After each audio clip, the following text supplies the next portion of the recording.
Hey friend, okay, so I'm gonna help you with this CMA here and show you how to do the CMA that's in our Flex system. So I'm gonna do this the best I can with showing the computer screen. I hope you can see it okay, and we'll get through this. So the very first thing that I do is you gave me the address, so I go in here and go to the taxes area, CRS advanced search, and I pulled up the CRS card that I've already got it up on my computer. So I just go ahead and I print this out for my personal use because, you know, I'm a paper person. So anyway, I've got that pulled up, and I'm going to go back here and let's see. Okay, so the next thing I'm going to do is go over into a quick search, and I'm going to look for everything that's closed. I started with the last 120 days, but there were like 18 closings. So I just did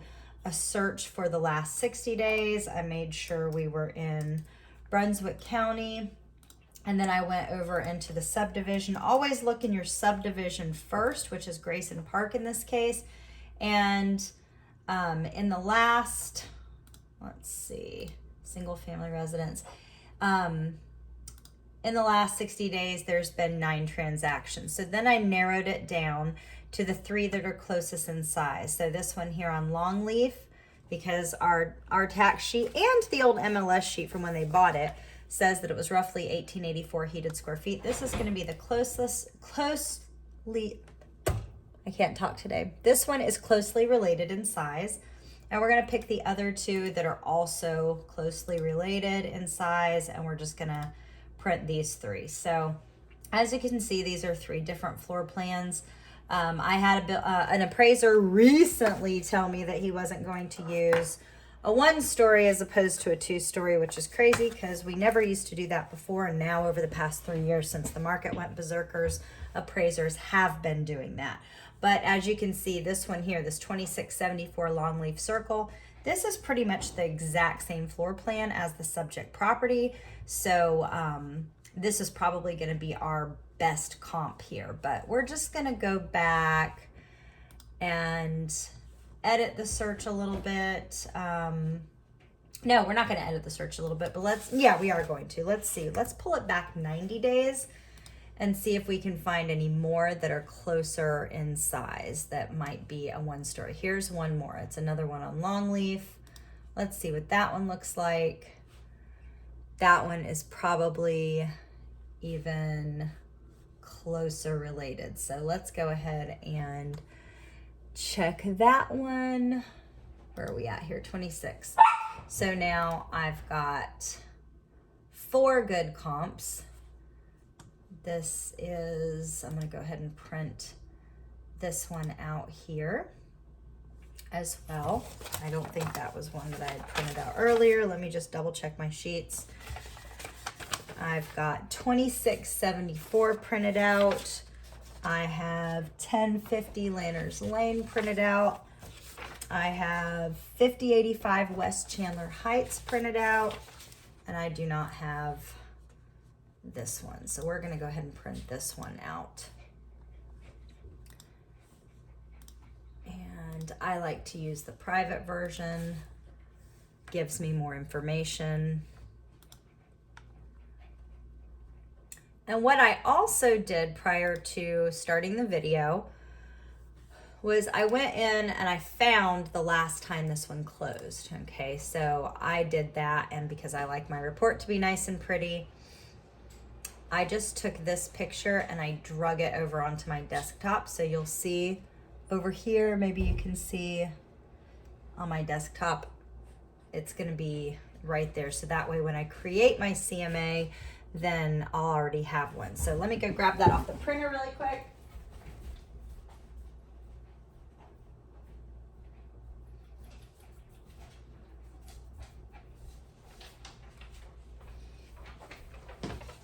Okay, I'm back. So now I've got 4 good comps. Remember, we only need 3. I like to have a variety just when I'm kind of playing around with numbers. So we're going to start by clicking CMA, click New CMA, Residential, It's going to automatically default to base it on square footage. Next, I'm going to say that this is for, actually, I'm just going to put Shawna on there. So normally I would put the owner's name somewhere in there. You can change it around, and you can actually, let's see, I can put prepared by Shawna Alberton, Bella Casa Realty LLC. Do it today's date. Let's see, we'll just actually change this here. 5020 West Chandler Heights. What is this? Drive. And this is Drive. Okay, and then we're gonna go next. 5020 West Chandler, if I could type today.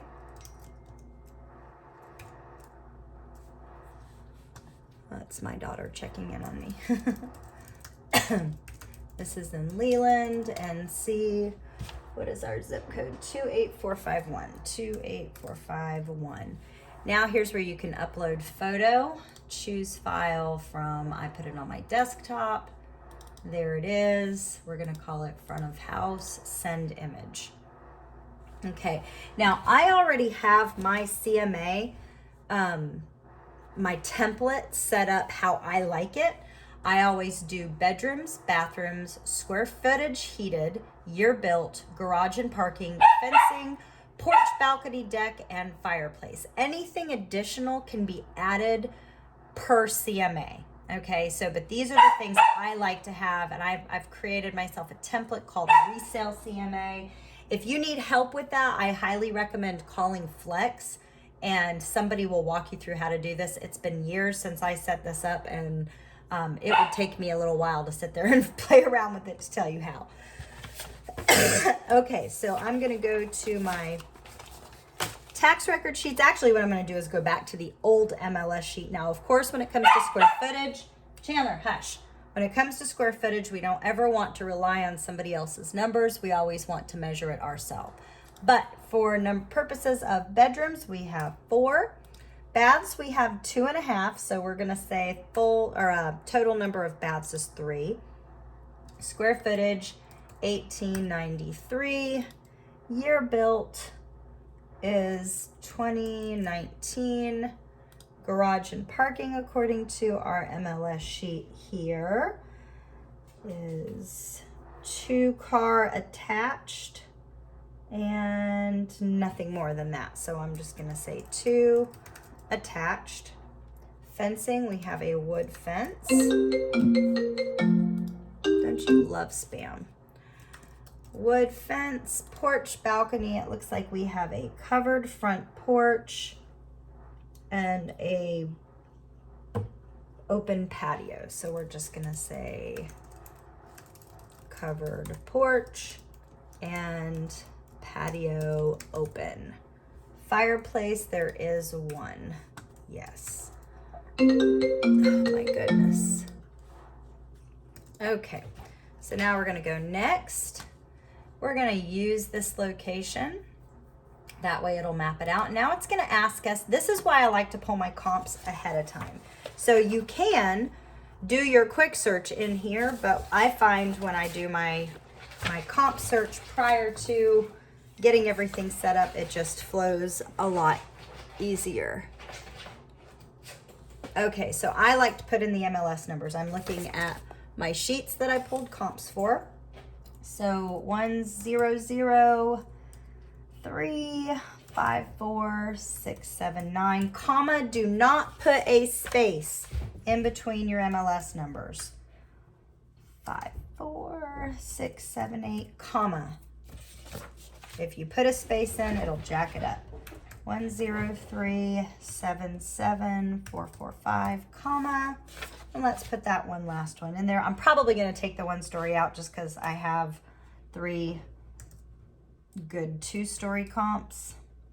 And 594. and we're gonna hit add comps. Do not hit return to CMA because that will take out everything you just typed.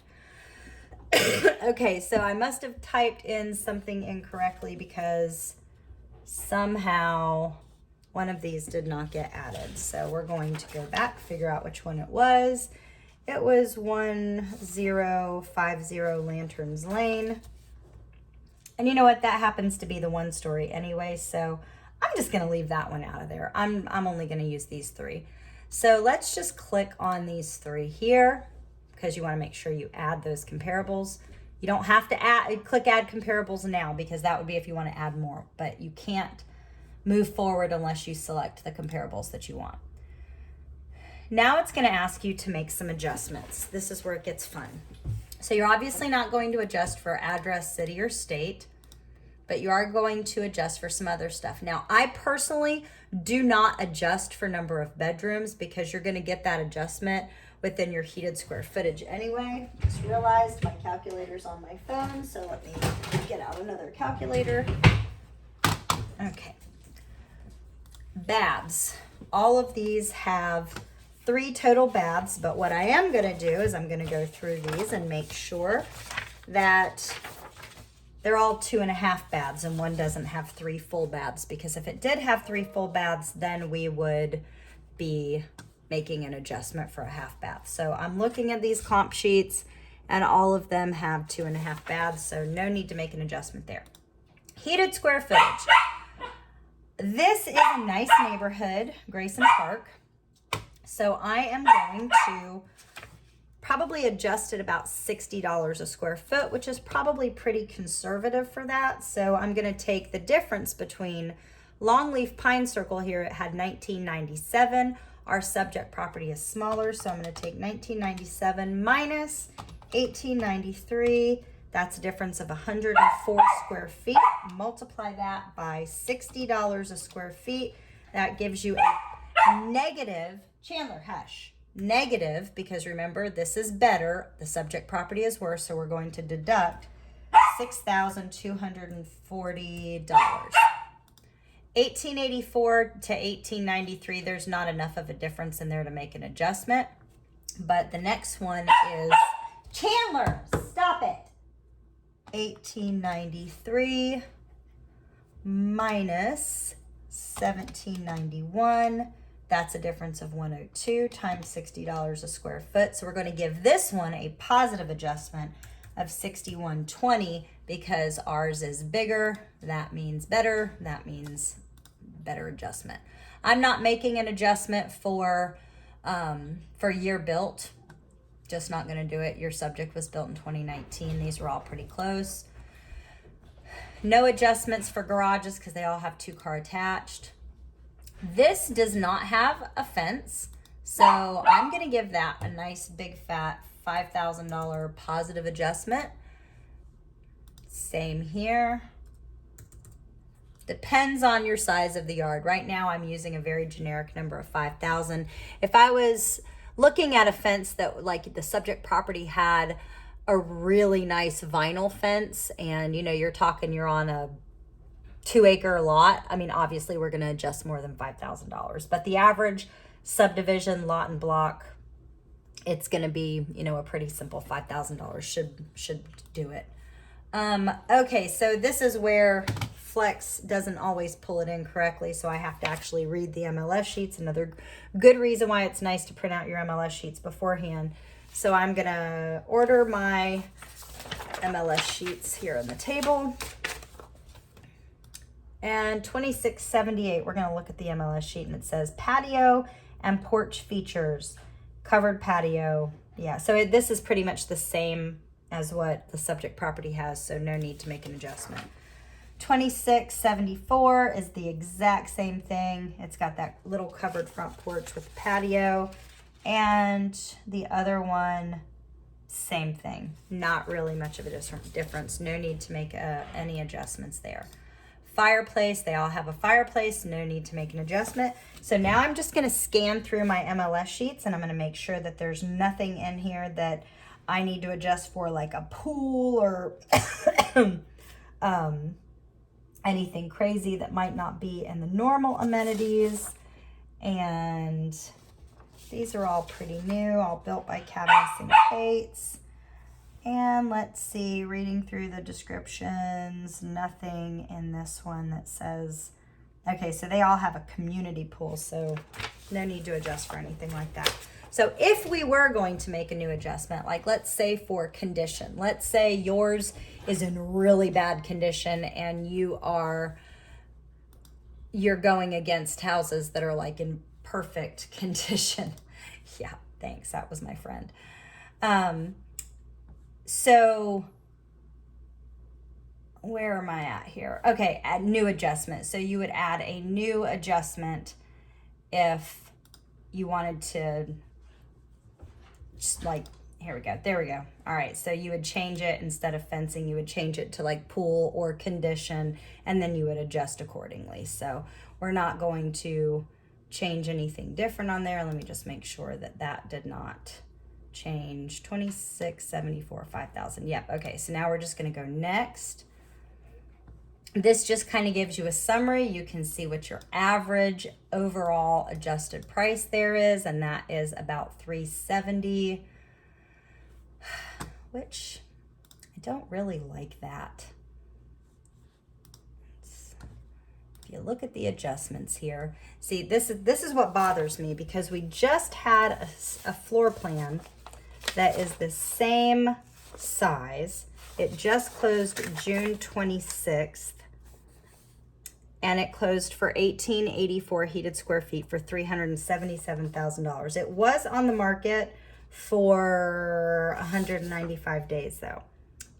It was a new construction, so that doesn't really tell me anything. That means it was probably in the process of being built, but it also is just a little bit newer of a house. But you've got a few others over here that were also new construction, slightly bigger, that closed for like only $384. So, you know, knowing that this house probably should sell for $377, I honestly would go back under here under the recommendation, and I would point out to them that the average was $370, but because we have one that's the same floor plan, you start with $377 and see where they go from there. Now, if they're in a super, super rush need to sell, then by all means, do it at the $370. But this is just so that you'll have something that will,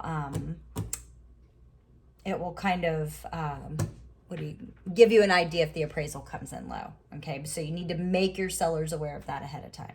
So we're gonna hit save. I always save mine by the address for quick reference later. Chandler Heights Drive. And I'm just gonna put Shawna Hockerton assist. Okay, well, I can't put assist in there. And then I'm gonna hit save. Now, I can go back through all of my CMAs and I can look and find 5020 West Chandler, and I'm gonna hit view, and this is where I would print it from. And I would just do a straight up print from my computer. So you can see side-by-side comparison, what the adjustments were, and what, like this one adjusts up to 382, this one adjusts up to 382. So it's really this one over here, this 5085 West Chandler. This one is what's bringing our comps down because it adjusts out to 346. Okay, and that's even with the positive adjustment. And that's because somebody just closed on this for a super uber cheap price. I do not like that comp. It only closed for $340,000. That was called a very underpriced listing for that neighborhood, unfortunately. So the more realistic price that you could get for this house would be in the upwards of 377 to 380 more than likely. But because this exact same floor plan just closed for 377, and we have a fence on this one as opposed to not one, you could probably get closer to 380. So that's kind of how you play around with prices a little bit. And I'm going to save this as a PDF and email it to you, my friend. Do not use this one because it's got my pictures on it, but maybe take this opportunity to go into the MLS and sorry, I can't type and talk at the same time. CMA, maybe take this opportunity to go into your CMA and do what I just showed you how to do. Let me know if you have any questions.